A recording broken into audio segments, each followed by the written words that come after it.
एक दिन भगवान बैठे थे, उद्धव जी से ने भगवान को देखा, भगवान रो रहे। पूछा प्रभु क्यों रो रहे? तो भगवान ने पूरी बात बताई, मुझे ब्रजवासियों की बड़ी याद आ रही।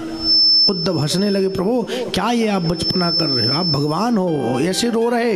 भगवान ने कहा उद्धव मेरा पत्र लिए जाओ, ब्रज में चले जाओ। उद्धव के द्वारा माध्यम से भगवान ने पत्र भेजा और ब्रज मंडल में भगवान का वो पत्र आया। ब्रजवासियों ने देखा कि ये कौन आ रहा है, क्योंकि भगवान ने उद्धव जी को जब भेजा तो उनके माथे पर मोर मुकुट पीतांबर दे के भेजा, जाओ, क्योंकि अगर तुम्हारे ये निशान नहीं मिलेंगे वो ब्रजवासी तुमसे कभी बात भी नहीं करेंगे। ब्रजवासी सिर्फ उसी को जानते हैं जो उसके कृष्ण का है, जो उसके कृष्ण को जानता है, जो उसके कृष्ण का है वही बोले ब्रजवासियों का, बाकी वो किसी को पहचानते ही नहीं। तब जो है महाराज उद्धव जी महाराज पहुंचे, मैया बाबा से भेंट हुई। मैया बाबा रो करके बुरा हाल कर दिए। उद्धव का जो ज्ञान था कि हम बड़े ज्ञानी, भगवान कह रहे पत्र ले जाओ और उन्हें समझा के आओ, हम क्या समझाएंगे गवार ग्वालनियों को, गवार ग्वालों को हम क्या समझाएंगे, बगैर पढ़े लिखे बेचारे, हम इतने बड़े ज्ञानी बृहस्पति जी के शिष्य हैं। आज मैया बाबा जब उद्धव जी के पास बैठे रो रहे तो उद्धव का वो ज्ञान धीरे धीरे पिघलने लगा। सुबेरा हुआ, उद्धव जी यमुना स्नान करके आ रहे थे, तभी गोपियों ने देखा ये सामने से कौन आ रहा है, मोर मुकुट धारण किए, क्या मेरे प्यारे हैं? अगर प्यारे हैं तो इनसे हम बात नहीं करेंगे। इन्होंने बहुत तड़पाया, बहुत रुलाया हमें। मुंह फेर के गोपियां खड़ी हो गई। उद्धव जी पीछे से आए, निकल गए। गोपियां बोली ये कृष्ण नहीं हो सकता, अगर कृष्ण होता तो अब तक तो मेरे चरणों में गिर करके क्षमा याचना मांगता। हे गोपियों मुझे माफ कर दो, क्षमा कर दो। ये कोई और है? बुलाया, अरे भैया तू कौन है, इधर आ। उद्धव जी आए, हाँ कौन है भैया तू? ये मोर मुकुट धारण किए पीतांबर, ये तो मेरे प्यारे का है। तुझे कहां से मिला, तू कौन है?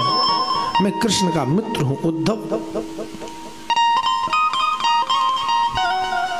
तुम सब गोपियों के लिए पत्र भेजा, तुम सबका हाल जानने के लिए। अरे इतने वर्षों से वो हमारी खबर नहीं ली, और खबर ली तो खुद नहीं चल के आ सका, तुमको भेजा। इतना निर्दयी है क्या? ऐसे गोपियां खरी खोटी सुनाने लगी। तभी एक भंवरा आया। भंवरा एक गोपी के चरणों में आकर के और अपनी उस टंक को चुभोने लगा। गोपी उस भंवरे को देख करके कहने लगी, अरे भंवरे तू चला जा, तू भी उस कपटी कृष्ण का मित्र है, क्योंकि वो भी काला तू भी काला। तू एक बार जिस फूल पर बैठ जाता है उसका रस चूस के फिर उस फूल की तरफ दोबारा नहीं देखता। ऐसा ही तेरे उस कृष्ण ने किया है। हम गोपियों के साथ प्रेम का नाटक किया, फिर मुझे तड़पती बिलखती ब्रज मंडल में छोड़ करके मथुरा चला गया। तेरे जैसा वही कपटी है। एक गोपी बोली, अरे बहन आज का कपटी नहीं, जन्म जन्मांतर का कपटी है। कहां तक उसकी कपट कथा तुझे सुना, आज का कपटी नहीं है, कई जन्मों का कपटी है। मृगयोर्व कपींद्रम बिभ्यते लुब्ध धर्म स्त्रियमकित विरूपाम स्त्री जिता कामयानाम बलिमपि बलिमत्वा बेष्ट्य ध्वंक्षव। बोले कहां तक इसकी कपट कथा सुनाऊं? मृगयुर्व कपींद्रम, जब ये रामावतार में ये राम के रूप में बन करके आया, त्रेता में राम बन करके आया, तो इसने दो बंदर थे भाई बाली और सुग्रीव, तो इसने एक को मित्र बना लिया, एक को छुप करके मार दिया। उसके बंदर के साथ इसने कपट किया। तो आज का कपटी नहीं, जन्म जन्मांतर का कपटी है। बिभ्यते लुप्त धर्म स्त्री मकित्र विरूपा। एक स्त्री इसके पास आई थी कि हमसे विवाह कर लो। अरे तुम हो ही इतने सुंदर, कोई भी तुमको चाहेगा, कोई भी अपना बनाना चाहेगा। तो इसने क्या किया? बोले उसी स्त्री के नाक कान कटवा दी। तो आज का कपटी नहीं, जन्म जन्मांतर का कपटी है। अरे राजा बलि ने इसको अपना सर्वस्व दे दिया, तो इसने उसी को बांध के पटक दिया, उसको ही कष्ट दिया। इसलिए ये आज का कपटी नहीं, जन्म जन्मांतर का कपटी। गोपियों ने सारी कथा कह डाली। उद्धव जी महाराज टकटकी लगा के सुन रहे खड़े। अरे मैं जिन इन ग्वालिनियों को, गोपियों को अनपढ़ गवार समझ रहा था, ये तो सब जानती कि वही कृष्ण है, वही राम है, वही वामन है। इनको सब पता है, ये तत्वतः भगवान के स्वरूप से परिचित हैं। ये यही नहीं समझती कि नंद का लाला है, ये जानती है पर ब्रह्म परमात्मा ईश्वर परमेश्वर जगत का जगदीश्वर है। और कोई अगर संसार से प्रेम करे तो उसको कोई समझा सकता भैया प्रभु से प्रेम करो, और जो प्रभु से ही प्रेम कर रहा हो उसको कोई क्या समझाएगा। फिर उद्धव जी का ज्ञान पिघलने लगा, उद्धव जी महाराज के अश्रुपात होने लगा। ऊधो सूधो है चलो सुन गोपिन के बोल, ऊधो सूधो है चलो सुन गोपिन के बोल, ज्ञान बजाई डुमडुमी प्रेम बजायो ढोल। उद्धव का ज्ञान बह गया, मानो ज्ञान ने छोटी सी डुमडुमी बजाई पर प्रेम ने बड़ा भारी सा ढोल बजा दिया और बड़ा शब्द हुआ प्रेम का। महाराज आज उन गोपियों के चरणों में उद्धव जी लौट गए। अरे गोपियों मुझे क्षमा कर दो, मैं तुम्हें क्या समझ रहा था, तुम क्या हो, मैं नहीं जानता था तुम्हारी ये स्थिति है, मैं तो तुम्हें गवार ग्वालिनिया समझ रहा था, इसलिए हमें माफ कर देना, हमें क्षमा कर देना। हे गोपियों मैं तुमसे एक निवेदन करता हूं, मुझे यही वरदान दो, मुझे यही आशीर्वाद दो कि मैं अब जब भी मेरा जन्म हो, मेरा अगला जन्म हो तो इसी ब्रजमंडल में हो, और इसी ब्रजमंडल में मुझे तुम जानवर मनुष्य बना देना। मनुष्य न बना सको तो जानवर, जानवर नहीं तो पक्षी, नहीं तो पशु, नहीं तो वृक्ष लता पता डाल, अगर कुछ भी न बना सको तो इस ब्रज की रज हमको बना दे, क्योंकि हमारे ऊपर इन गोपियों के चरण पड़ते रहे और जिससे मेरा भी कल्याण हो जाए। आशा महो चरण रेणु जुषम श्याम वृंदावने किमपि गुल्मलतौषधीना या दुस्त्यजं स्वजन मार्य पथम चहित्वा मुकुंद पदवीं श्रुतिभिर्गमृग्या। आशा महो चरण रेणु जुषम महम श्याम, इस ब्रज की रज बना देना। वृंदावने किमपि गुल्मलतौषधीना, कुछ भी बना दो पर इस ब्रज से दूर मत करना। उद्धव जी महाराज जो कह के आए थे अभी जा रहा हूं शाम को वापस आऊंगा, ऐसे उद्धव जी महाराज 6 महीने तक उस ब्रज की रज में लौटते रहे, उस ब्रज की रज को अपने मस्तक पे धारण करते रहे। ये प्रेम की नगरी है, और प्रेम की नगरी में बड़ी संभल के जाना भैया। कोई कितना भी चाहे पर ठाकुर जी एक तिरछी नजर से देख दे तो वो बावड़ा हो जाता, उसका जीवन धन्य हो जाता, संसार के काम का नहीं रहता। उद्धव जी महाराज इसी प्रकार प्रार्थना कर रहे गोपियों से, मुझे भी इस ब्रज की रज का अनुरागी बना दो। गोपियां कहती नहीं नहीं मैं तो उसे देखूंगी, वो बड़ा कपटी है।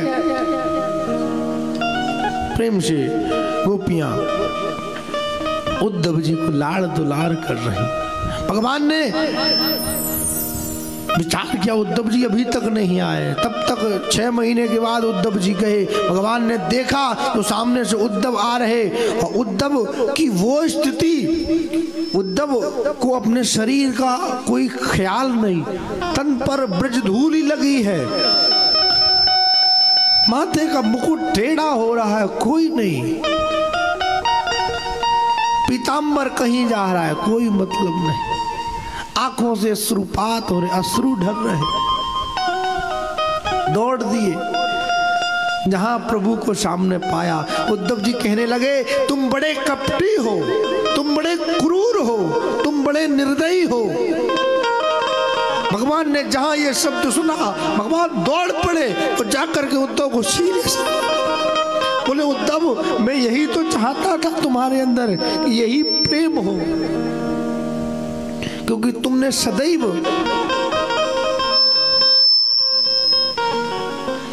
हमसे उस भाषा में बात की,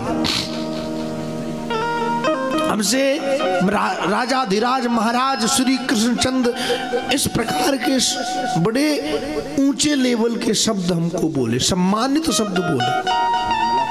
पर हे उद्धव, आज तुमने जब हमसे तुम कहा तो मेरा हृदय भर आया कि आज कोई उद्धव ज्ञानी नहीं, बल्कि ये उद्धव प्रेमी बनकर के मेरे पास सीने से लगा लिए।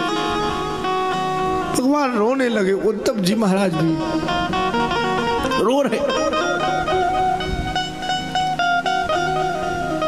बड़ा ही भगवान जब उद्धव को हृदय से लगाया, मानो ऐसा लगा जैसे ब्रज की गोपियां, ब्रज के ग्वाले सब भगवान से भेंट कर रहे हो, ऐसा भाव।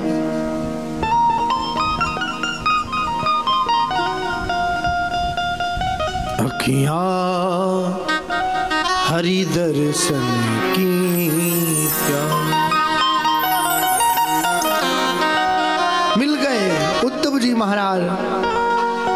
भगवान ने बिठाया, उद्धव अब बताओ। उद्धव जी रो रहे, प्रभु आपका ये सिस्टम अच्छा नहीं है, आपकी ये नीति अच्छी नहीं है, आपका ये व्यवहार अच्छा नहीं है। भगवान ने कहा, उद्धव तुम क्या समझते हो, मैं उन ब्रजवासियों के बगैर जी सकता हूं? नहीं, कि तुम्हें गलत लग रहा, मैं भी उनके बगैर नहीं जी सकता। ब्रजभाषी वल्लभ सदा मेरे जीवन प्राण, इन्हें कबहू न बिसारे नंद बाबा। हे उद्धव, मैं इन ब्रजवासियों को कभी त्याग नहीं सकता, कभी छोड़ नहीं सकता, क्योंकि जो अधिकार मैंने ब्रजवासियों को दिया वो संसार में किसी को नहीं दिया। मथुरा वाले भगवान को सम्मान देते हैं, द्वारिका वाले द्वारिकाधीश कहते हैं, द्वारिका वाले भगवान को राजाधिराज कहते हैं, पर वृंदावन वाले उसको मुर्गा बनाते, उसको घोड़ा बनाते, चल कन्हैया इधर आ। ये भाषा और कोई संसार में भगवान के प्रति प्रयोग नहीं कर सकता सिवाय ब्रजवासियों को। इसलिए हे उद्धव, तुम्हें क्या लगता है मैं उनको कभी नहीं छोड़ सकता? देखा, भगवान ने दिखाया, देखो उद्धव, एक निराली छवि दिखाई भगवान ने, तो देखा कि ठाकुर जी सारे ब्रजवासियों के साथ झूला झूल रहे, आनंद कर रहे। उद्धव, मैं इन्हें कभी नहीं छोड़ सकता। इस प्रकार का दृश्य, प्रेम से बोलो।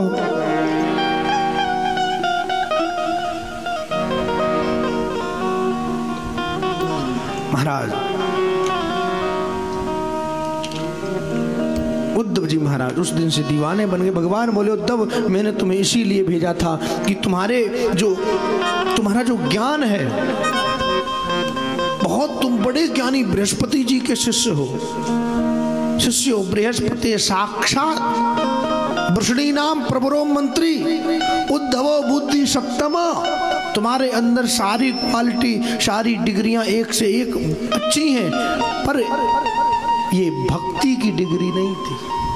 तुम्हारा जो ज्ञान था ना, जलेबी की तरह गरम भी था, खरा सिका भी था, पर इसमें चाशनी नहीं थी, इसलिए स्वाद नहीं आ रहा था। ये चाशनी क्या है? बोले यही तो भक्ति है, इसीलिए तुम्हें मैंने वृंदावन में भेजा।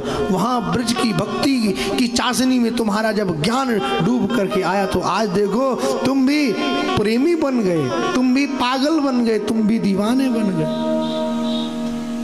तो इसलिए बगैर भक्ति के जो ज्ञान होता है, सूखा ज्ञान, उसमें रस नहीं मिलता, उसमें आनंद नहीं आता, उससे कल्याण नहीं होता। इसलिए बगैर भक्ति के कुछ है नहीं।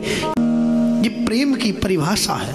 रफ्ता रफ्ता इश्क में बेआबरू हो गए, पहले आप फिर तुम, अब तुमसे तू हो गए। ये प्रेम की परिभाषा, प्रेम की पराकाष्ठा है। पहले आप कहा करते थे, प्रेम बढ़ा तो तुम पर आ गए, अब इतना घुल गए, इतना प्रेम हो गया, अब तो तू करके बात करते। वही स्थिति उद्धव की हुई।